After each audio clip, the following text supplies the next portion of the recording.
잔인한 십자가 나를 위한 십자가라는 제목으로 함께 은혜 받기를 원합니다. 우리는 믿지 않는 사람들에게서 또 믿음이 아직 자라지 않은 다음 세대들에게서 이런 질문을 받을 때가 있을 수 있습니다. 기독교가 뭔데요? 기독교의 상징이 뭔데요? 기독교는 무엇을 믿는 종교인데요? 이런 질문을 받아본 적이 있으신가요? 이런 질문을 받는다면 아마 우리의 답변은 대부분 같을 것입니다. 기독교의 상징은 십자가지. 그리고 기독교란 하나님의 아들이 이 땅에 오셔서 날 위해 십자가 지시고 부활하신 것을 믿는 종교야. 우리 대부분은 이렇게 대답할 것입니다. 그런데 한 발 더 나아간 질문이 있습니다. 그렇다면 선생님에게 그 십자가는 무엇인가요? 그 십자가가 선생님의 인생에 어떤 의미가 있나요? 무엇 때문에 교회에서 많은 시간을 보내시며 믿음을 지키기 위해 직장에서도 분투하시나요? 라고 묻는다면 이런 질문 앞에 여러분은 여러분의 십자가를 어떻게 소개하시겠습니까? 성도 여러분에게 십자가는 어떤 의미입니까? 바울은 로마서 5장을 통해서 이렇게 대답합니다. 8절 말씀 같이 보도록 하겠습니다. 시작.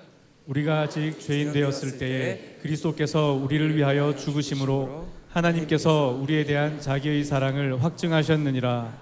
아멘. 바울은 자기가 가장 적그리스도적인 순간의 십자가를 경험한 사람입니다.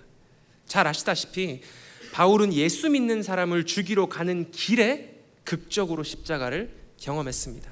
따라서 바울에게 십자가는 내가 아직 죄인 되었을 때 그 구렁텅이 가운데서 나를 끄집어 올려주신 것이 십자가였고 하나님의 사랑이었습니다. 우리에게도 마찬가지입니다. 그 잔인한 십자가는 우리가 아직 죄인 되었을 때에 그리스도께서 우리를 위하여 죽으심으로 하나님께서 자기의 사랑을 우리에게 확증하신 그 사랑의 증거가 바로 십자가라는 사실을 믿으시기 바랍니다. 확증이라는 표현은 어떤 뜻입니까? 확실히 증명한다, 느껴지는 그대로죠. 입증한다라는 의미입니다. 즉 그리스도의 죽으심을 통하여 우리를 향한 하나님의 사랑이 십자가 위에서 증명되었다는 사실입니다. 이것은 너무 중요한 진리입니다. 또 우리 인생의 방향을 결정하는 진리이기도 합니다.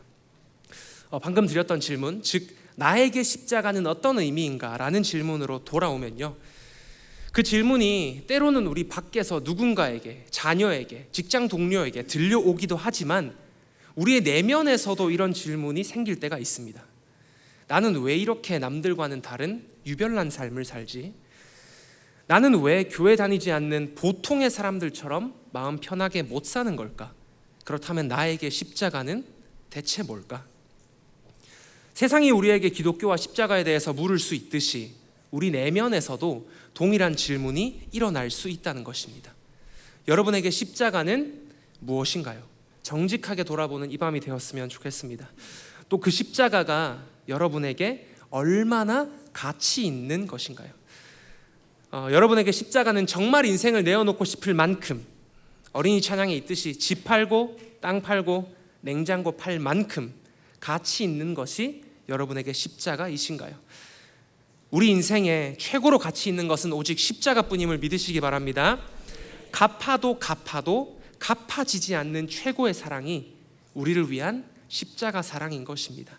그 십자가 은혜를 아는 사람이 자기 인생을 주님께 메어 드리는 건 너무 당연한 수순입니다. 십자가를 제대로 아는 사람은 기쁘게 십자가를 질 수밖에 없습니다. 그 십자가의 은혜를 여러분의 것으로 경험하시는 오늘 밤 되시길 축복합니다.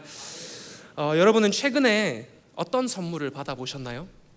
우리는 참 다양한 선물을 주고받는 세상을 살고 있습니다. 요즘은 꼭 선물 박스에 선물을 넣고 선물 박스 닫고 포장하고 리본 붙이고 이런 것을 하지 않더라도 스마트폰으로도 선물을 주고받는 시대가 되었습니다. 근데 또 사실 그런 거창한 것이 아니어도 말 한마디, 배려 하나, 그런 행동 하나가 큰 힘이 오히려 될 때가 많죠. 선물을 받으면 어떤 기분이 드시나요? 저는 기쁘고 감동이 되고 또 힘이 납니다. 선물은 보통 특히 깜짝 선물을 받으면 그런 효과가 배가가 되죠. 그러나 그 다양한 종류의 선물과 다양한 타이밍보다 우리 인생의 최고의 선물은 무엇일까요? 오늘 설교의 제목처럼 십자가가 여러분 인생의 그 무엇과도 바꿀 수 없는 최고의 선물임을 여러분의 온 마음으로 깨닫는 이 밤 되시기를 진심으로 다시 한번 축복합니다. 우리를 위해 예수님이 찔리셨고 상하셨고 찢기셨습니다. 그리고 우리는 십자가로 인해 새 생명을 얻었고 믿기만 하면 저 천국 본향으로 갈 수 있는 그 우리는 은혜 입은 자들입니다. 만약 기쁘지가 않고 감동이 없고 힘이 나지 않는 하루하루를 보내고 계신 성도님들 계시다면 십자가라는 그 선물의 가치를 다시 한번 우리는 회복해야 할 때인 것입니다. 십자가만이 우리의 힘과 능력인 줄 믿으시기 바랍니다. 그 십자가만이 요즘 목사님이 말씀하시는 대로 우리 대흥교회를 은혜 안에서 하나 되게 할 수 있는 통로인 것입니다. 우리의 마음에 그 십자가가 희미해졌다면 십자가로 인하여 힘을 얻고 회복하시는 이 밤 되시길, 그리고 저도 되기를 우리 모두 소망합니다. 여러분 혹시 무엇인가에 가격을 매겨본 경험 있으십니까? 우리 시대의 가장 솔직한 언어가 뭐냐고 물으신다면 우리 한국어는 고맥락 언어라서 참 속이기 쉬운 언어죠. 그런데 가장 솔직한 언어는 다른 언어가 아니라 아마 돈일 거라고 저는 생각합니다. 왜냐하면 가격을 매긴다는 것에는 거짓이 있을 수가 없기 때문입니다. 소중하다면 비싼 값을 붙이겠죠. 그리고 빨리 처리하고 싶으면 주변 시세만큼, 아니면 딱 10,000원, 20,000원 정도 싸게 받고 얼른 팔아버릴 것입니다. 요즘 당근마켓이라는 어플을 많은 분들께서 사용하고 계실 거라고 생각합니다. 잘 아시겠지만 그 안에는 미묘한 신경전도 있고 치열한 선착순 경쟁이 항상 벌어지고 있습니다. 어떤 경쟁인지 다들 아실 거라고 생각합니다. 같은 물건이라도 싼 값에 내어놓는 경우가 간혹 가다가 있습니다.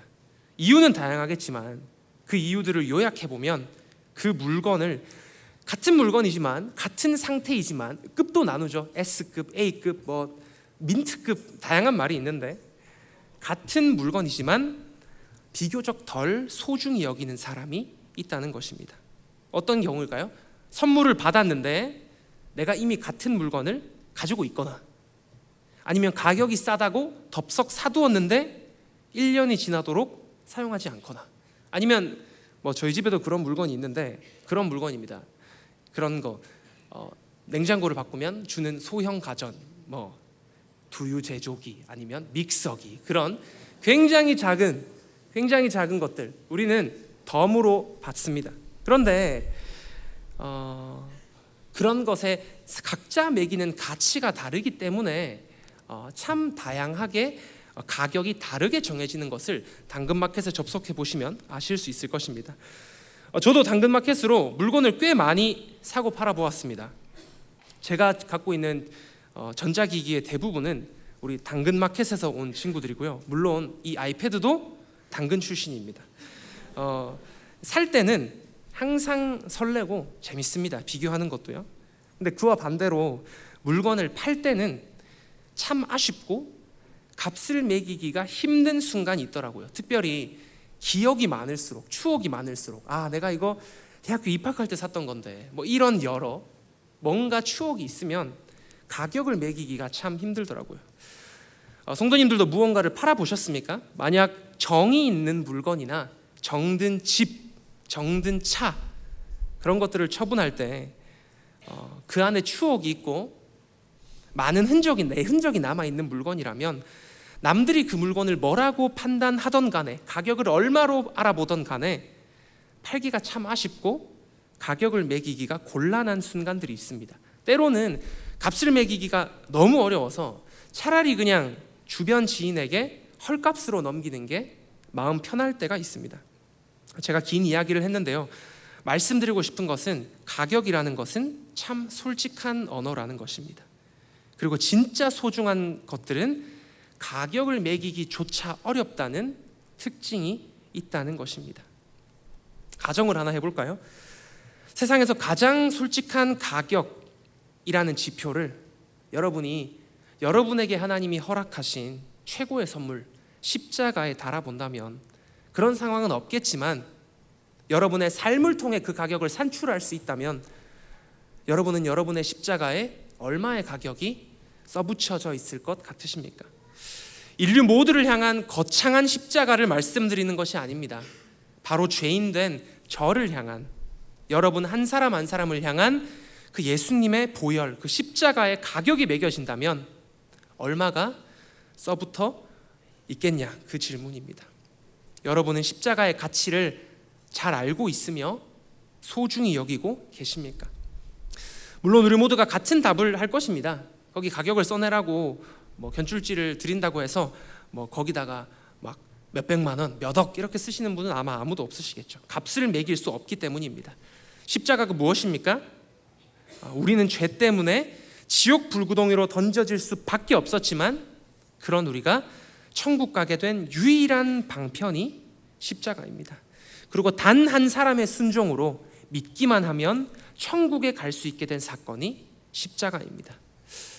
팔 수 없는 물건들의 특징은 추억이 있고요, 기억이 있고 고민이 있고 함께한 흔적이 있다는 특징이 있습니다.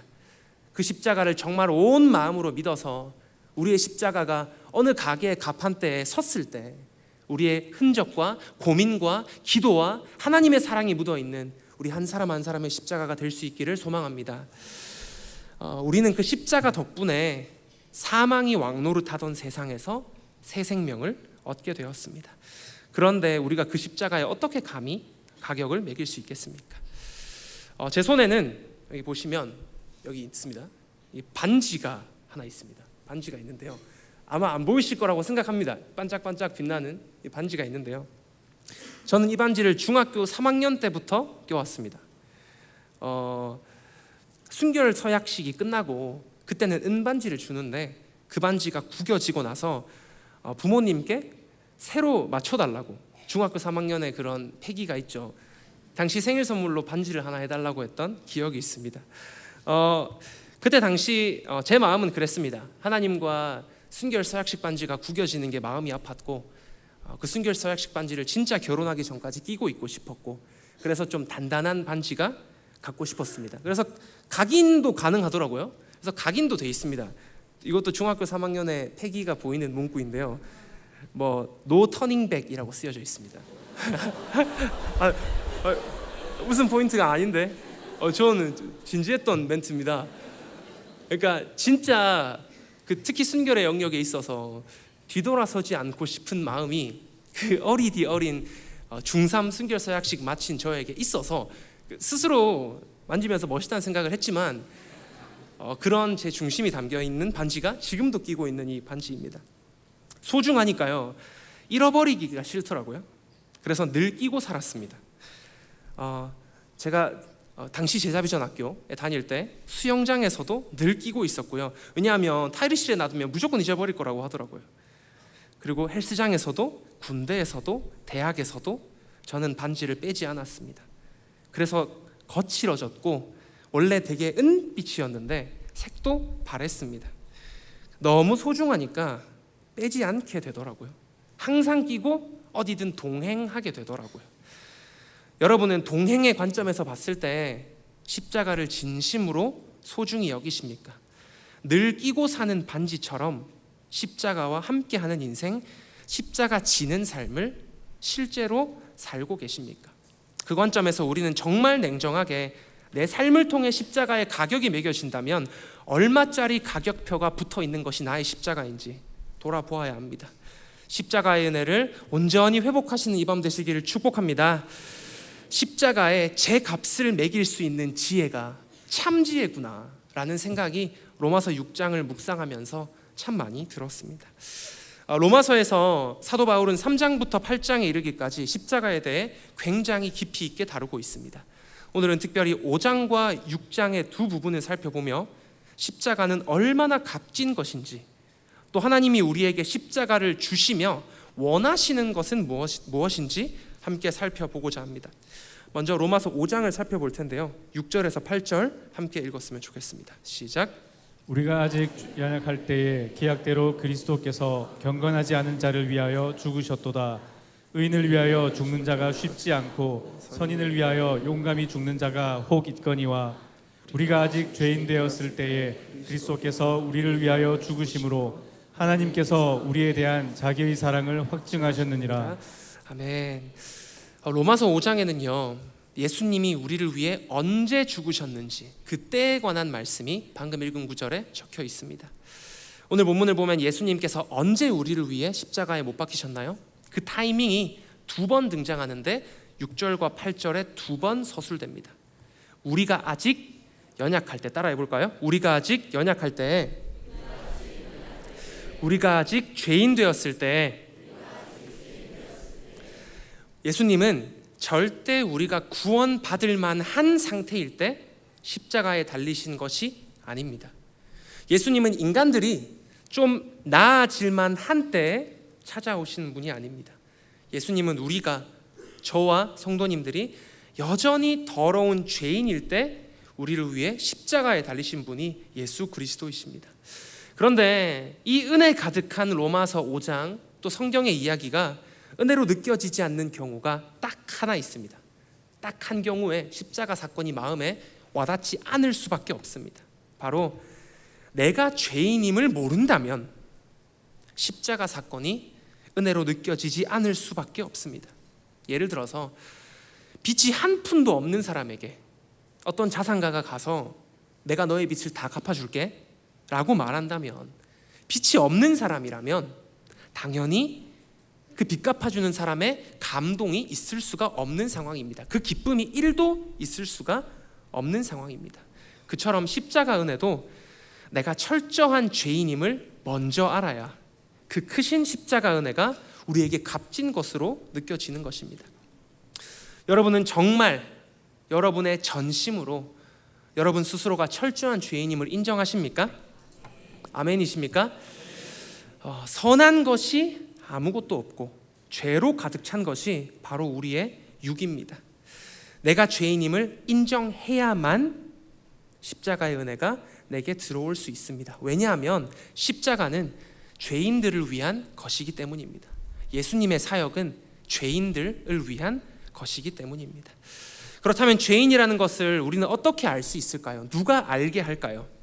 선생님이 학생 옆에 서서 너 이때 이거 잘못했잖아, 친구 험담했잖아 라고 한다면 학생이 내가 죄인이구나 단번에 깨달아질까요? 아닙니다. 선생님들 많으시지만 학생들은 화딱지만 나겠죠. 그리고 부모님이 자녀 앞에서, 저의 예시를 적었는데 뭐 그런 거 있지 않습니까? 방 정리도 못하는 사람이 어떻게 선한 사람이냐, 뭐 이런 그런 생활 습관으로 우리의 선하고 선하지 않음을 판단한다면 우리가 그 잔소리를 듣고 그 잔소리 앞에 우리가 죄인임을 깨닫는 것은 힘들죠. 그래서 내가 죄인됨은 오직 성령께서 알게 하시는 것입니다. 그 근거가 되는 말씀이 요한복음 16장에 나와 있습니다. 특히 요한복음 16장은 성령이 임하시면 어떤 일들이 일어나는지 설명되어 있는 내용입니다. 우리 8절 말씀 같이 보도록 하겠습니다. 그가 와서 죄에 대하여 의에 대하여 심판에 대하여 세상을 책망하시리라. 아멘. 즉 그가 와서, 이 그는 성령을 말합니다. 성령이 오셔서 죄에 대하여 책망해 주시는 것입니다. 우리는 정말 내가 철저한 죄인이라는 사실을 인정해야 합니다. 그리고 그 죄인임을 인정하는 통로는 오직 성령께서 우리를 책망하시는 것밖에 없습니다.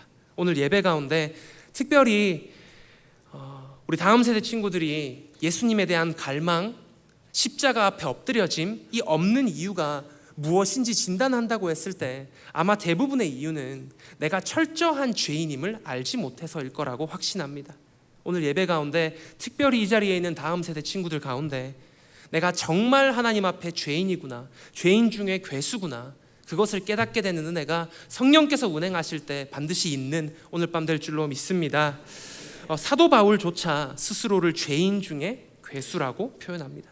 특히 로마서 7장 14절을 보면요, 나는 육신에 속하여 죄 아래에 팔렸도다. 사도 바울조차 스스로를 육신에 속하여 죄 아래에 팔린 사람이라고 말합니다. 그런데 우리는 어떻게 우리가 죄인됨을 부정할 수 있겠습니까? 이처럼 예수님은 우리가 아직 죄인 되었을 때 우리를 위하여 십자가에 달리셨습니다. 그런데 예수님께서 나 같은 죄인을 위해 십자가에 오르신 그 타이밍을 성경이 뭐라고 하는지 한번 살펴보도록 하겠습니다. 로마서 5장 6절 같이 보도록 하겠습니다. 우리가 아직 연약할 때에 기약대로 그리스도께서 경건하지 않은 자를 위하여 죽으셨도다. 아멘. 우리 편에서는 우리가 아직 연약할 때가 타이밍입니다. 그러나 예수님의 타이밍은요, 기약대로였습니다. 기약대로. 이 기약대로가 영어 성경의 번역이 어떻게 되냐면 at the right time으로 번역이 됩니다. 즉 번역하면 십자가는 딱 그때, 정확한 그때 그분의 뜻과 계획대로 우리에게 허락하신 것이 십자가라는 것입니다. 그런데 예수님이 정한 그때가 좀 이상합니다. 우리가 아직 연약할 때입니다. 우리가 아직 더러운 죄인일 때입니다. 우리 입장에서는 예수님의 사랑이 이해가 가지 않는 대목입니다. 우리는 매일 넘어지고요, 실수하고요, 우리는 오늘 넘어지고 회개하지만 본당문을 빠져나가면서는 내일도 넘어질 것이 불보듯 뻔하게 이미 예상하고 있는 그런 더러운 죄인이 우리입니다. 그런데 예수님은 그런 나를 위해 십자가에 달리시면서 그 때를, 그 타이밍을 정확한 때, at the right time이라고 말씀하시는 것입니다. 혹시 이 자리 가운데 습관적인 죄에 지속적으로 걸려 넘어지시는 분 계십니까? 우리 다음 세대, 특별히 청년들 가운데 지속적인 죄에 반복적으로 넘어지는 분 계십니까? 우리 학생들 중에는 부모님께 걸려서는 안 되는 죄, 때로 반대로 조심스럽지만 우리 부모님들은 자녀들에게 들키고 싶지 않은 일로 영적인 생명력을 잃어가시는 분 혹시나 계십니까? 예수님께서 오늘 말씀에 뭐라고 말씀하시나요? 그 더러운 삶의 자리, 바로 그곳, 바로 그때가 내가 일할 때다라고 말씀하시는 그 예수님을 믿으시기 바랍니다. 십자가는 그때를 위함이다, 그때를 위함이다 라고 오늘 본문은 말하고 있습니다. 내가 가장 추하고 약할 때, 그때를 at the right time 이라고 말씀하시는 주님을 믿는 여러분 다 되시기를 축복합니다. 내가 죄인임을 철저히 깨닫고 우리는 밝은 빛으로 나와야 하고 십자가의 은혜를 경험해야 합니다. 그렇다면 십자가의 은혜를 경험하면 그 경험한 우리의 반응은 어떠해야 할까요? 십자가의 은혜를 경험한 자의 반응 첫 번째입니다. 예수님과 함께 죽어야 합니다. 3절 말씀 같이 보도록 하겠습니다. 무릇 그리스도 예수와 합하여 세례를 받은 우리는 그의 죽으심과 합하여 세례를 받은 줄을 알지 못하느냐. 아멘. 십자가를 경험한 사람은 예수와 함께 날마다 죽는 삶을 살아야 합니다. 여러분은 예수님이 십자가에 죽으셨듯이 날마다 죽는 삶을 살고 계신가요? 바울이 로마서 6장 전반에서 하는 말씀이 있습니다. 우리는 우리의 죄된 자를 죽여가야 한다고 생각하지만 십자가 보혈의 능력은 그것보다 훨씬 강해서 우리 죄된 자는 이미 예수님과 함께 십자가에 죽었음을 바울은 말하고 있습니다. 우리 입장에서는 이 자아가 펄펄 살아있는 것 같죠. 그러나 내 옛자아는 십자가에서 이미 죽었다는 사실입니다.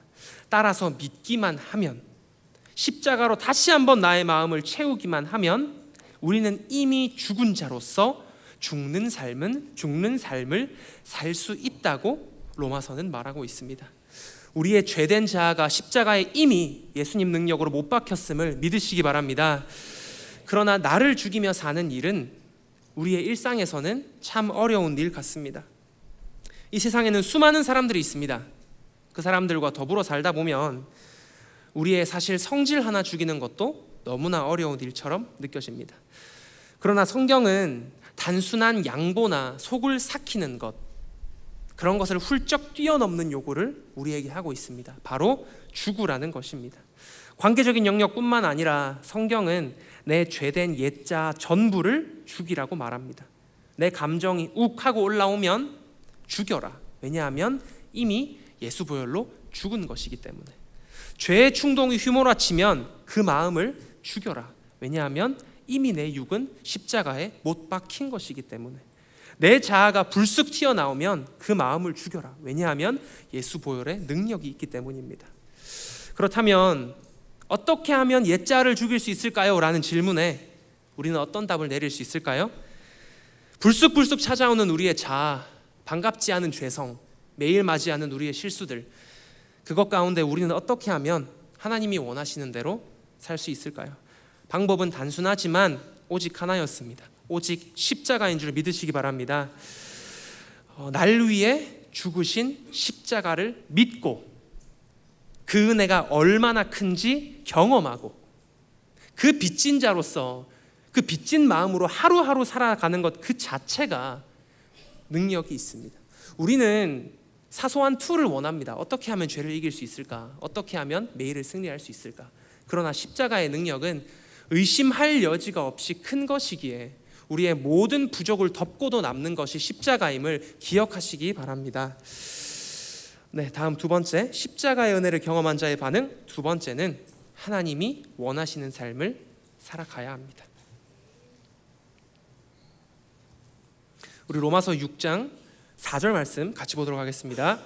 그러므로 우리가 그의 죽으심과 합하여 세례를 받음으로 그와 함께 장사되었나니 이는 아버지의 영광으로 말미암아 그리스도를 죽은 자 가운데서 살리심과 같이 우리로 또한 새 생명 가운데서 행하게 하려 함이라. 아멘. 말씀을 띄워놔 주시면 로마서 6장 4절에는 예수님께서 우리를 위하여 죽으신 이유가 나옵니다. 우리 노란 글씨인데요, 우리로 또한 새 생명 가운데서 행하게 하려 함이라. 즉 하나님이 원하시는 것은 우리가 더 이상 죄의 노예로 사는 것이 아니라 생명의 성령의 법 가운데 살기를 원하신다는 것입니다. 그래서 예수님께서 십자가를 지신 것입니다. 여기서 꼭 방점을 찍고 싶은 동사가 있습니다. 행하게 하다라는 동사입니다. 우리로 또한 새 생명 가운데 행하게 하려 함이라. 십자가 주신 이유, 행하게 하려 함인데요, 그 행하게 하다라는 동사를 함께 더 살펴보기를 원합니다. 그 동사는 단순한 행동을 묘사하는 동사가 아닙니다. 이때 행하게 하다는 삶의 방향을 바꾸는 의미가 있고 삶의 양식 전체를 바꾸는 의미가 있습니다. 즉 우리가 읽은 말씀, 새 생명 가운데 행하게 하다라는 말씀은 십자가와 그 부활의 능력으로 삶의 방향을 완전히 바꾸라는 그 하나님의 의도가 담겨져 있습니다. 그러나 우리도 늘 새롭게 변하고 싶죠. 늘 은혜로운 인생을 살고 싶습니다. 연료가 부족해서 겨우겨우 가고 있는 자동차가 아니라 힘이 있는 삶, 사명 감당하며 재미있는 삶을 살고 싶어 합니다. 그런데 그런 삶이 우리의 자력으로 되나요? 여기에서 행하게 하다의 또 다른 의미를 알아보면요, 이 행하게 하다는 내가 아등바등 살아내는 삶이 아니라 무언가에 의해서 내 삶이 사라지는, 무언가에 의해서 내 삶이 당하는 의미가 행하게 하다라는 동사의 의미입니다. 즉 무언가가 나를 그렇게 살도록 끌고 가는 의미가 행하게 하다입니다. 새 생명 가운데 사는 삶이라는 것은 오직 십자가 부활의 능력이 새 삶을 살도록 끌고 가주시는 것을 말하는 것입니다. 반복하면요, 십자가의 은혜에는 안 될 것 같은 나의 삶, 지쳐있는 나의 삶을 이끌어가는, 즉 견인하는 능력이 십자가에 있다는 사실입니다. 따라서 십자가의 은혜를 깨달은 사람은요, 하나님이 원하시는 대로 살 수밖에 없는 사람이 되는 것입니다. 왜냐하면 십자가에는 견인력이 있기 때문입니다. 여러분은 여러분을 이끄시고 견인해 가실 능력의 십자가를 믿으십니까? 많은 청년들이 어디로 이끌려 가야 할지 고민이 많습니다. 그래서 저도 많이 고민해 봤습니다. 이 청년들이 이끌고 가는 것은 무엇이 되어야 하는가? 현실적인 것을 많이 생각해 보았습니다. 그런데 오늘 말씀이 말하는 것은 십자가면 우리의 인생이 이끌려 가기에는 충분하다는 말씀입니다. 참 세상이 보기에는 별것 없는 것 같고 단편적인 글에 불과한 것 같지만 십자가의 능력을 믿는 우리는 십자가를 따라 한 걸음 한 걸음만 따라갈 때 하나님이 우리에게 약속하신 것, 우리를 향한 하나님의 계획이 우리의 삶을 통해 부족하지만 하나님께서 견인하실 때 반드시 성취하시는 분이 우리 하나님이시고 십자가의 능력임을 기억하시기 바랍니다. 네, 이제 한 가지 이야기로 말씀을 마무리해 보고자 합니다. 오늘 십자가의 능력에 대해서 말씀을 굉장히 많이 나누었는데요. 많은 설교 중에 다양하게 등장했던 예시입니다. 2001년 1월 일본 도쿄의 한 지하철역에서 술에 취해 선로에 떨어진 일본인을 구하려다가 한국인 유학생이 그 기차에 치여서 숨진 사건이 있었습니다. 많은 사람들이 충격에 빠졌습니다. 당연히 헛된 죽음이라고 이야기했습니다. 청년의 목숨이 너무 아깝다고 말했습니다. 왜냐하면 당시 이수연 씨는 26살밖에 되지 않았습니다. 아주 미래가 창창한 유학생이었습니다. 그리고 무엇보다 그가 구한 사람이 가족이면 차라리 덜 아깝죠. 대단한 사람이면 차라리 덜 아깝죠. 그런데 이수연 씨는 그냥 술에 취해 자기 몸도 못 가누고 선로에 떨어져 버린 취객을 살리고 본인은 목숨을 잃었습니다. 지금도 일본은 이수연 씨를 기억합니다. 그의 이름을 따서 이수연 상이라는 것도 제정이 되어 있습니다. 이 예화를 저도 들으면서 꼭 술에 취해 선로에 빠진 취객의 모습이 우리의 모습 같다는 생각을 했습니다. 그리고 자기 목숨을 버려 나같이 죄인 중에 괴수를 살려주신 이수연 씨의 모습과 예수 십자가가 오버랩되어서 보였습니다. 오늘 설교 말씀은 참 단순합니다. 무엇을 설교해야 될까 참 고민이 많았는데요. 십자가밖에 제 마음에 남았던 것이 없습니다. 특별히 CE를 갔다 오고 많은 청년들을 만나면서 무엇이 인생의 청년들을 끌어낼 수 있을까? 회복하게 할 수 있을까? 그런 메시지를 성경에서 찾으려고 노력했던 것 같습니다. 그런데 십자가밖에 없다는 결론이 나왔습니다. 십자가는 값진 것이고 십자가는 소중한 선물이고 우리는 때로 십자가가 너무 익숙해서 별것 아닌 것처럼 십자가를 여길 때가 있는 것 같습니다. 응당 당연해진 거라고 여길 때가 있는 것 같습니다. 그런데 십자가는 부족한 죄인인 우리가 하나님 닮은 그 삶을 살게 하는 능력이 있는 것이 그 견인의 능력이 있는 것이 십자가구나. 그 정답을 성경에서 찾을 수 있었습니다. 청년들뿐만 아니라고 생각합니다. 우리 모두 다시 한번 초심으로 돌아와서 본질로 돌아와서 그 십자가의 은혜, 나 같은 죄인을 건지셔서 그분 앞에 인생을 메어 드릴 수밖에 없는 그 십자가의 은혜를 경험하는 우리 모두가 되기를 축복합니다. 함께 찬양도 올라와서 찬양하면 좋겠습니다. 무엇이 변치 않아